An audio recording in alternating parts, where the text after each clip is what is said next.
La quintessence du soi.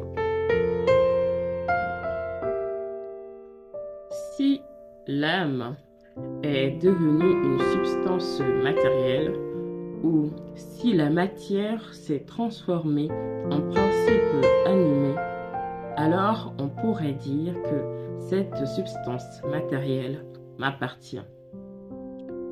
Le point de vue conventionnel affirme que l'âme et le corps ne font qu'un.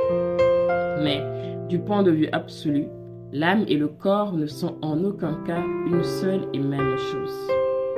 En vénérant ce corps matériel qui est différent de l'âme, le religieux pense qu'il a célébré et honoré un Seigneur omniscient.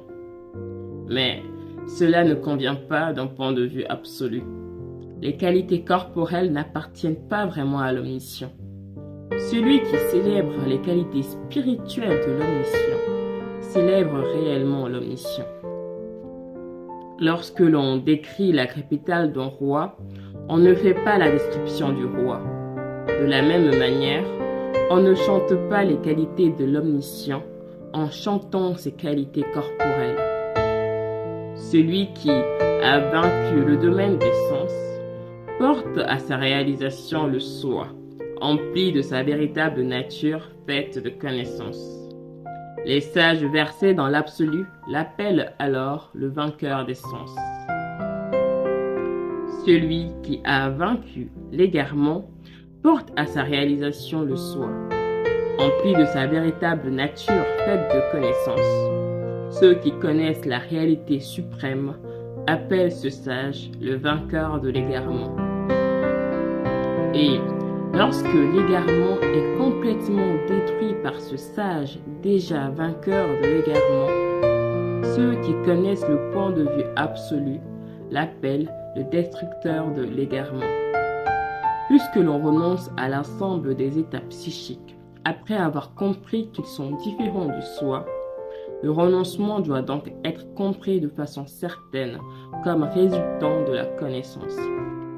De même qu'une personne ordinaire renonce à des biens qu'elle sait appartenir à d'autres, de même, une personne éveillée abandonne tous les états psychiques qu'elle sait différents du soi. On réalise que l'égarement n'est rien pour moi et que je suis uniquement fait de capacités cognitives. Les sages qui connaissent parfaitement le soi appellent cela l'abandon de l'égarement. On réalise que les substances inanimées telles que le mouvement ne sont rien pour moi et que je suis uniquement fait de capacités cognitives.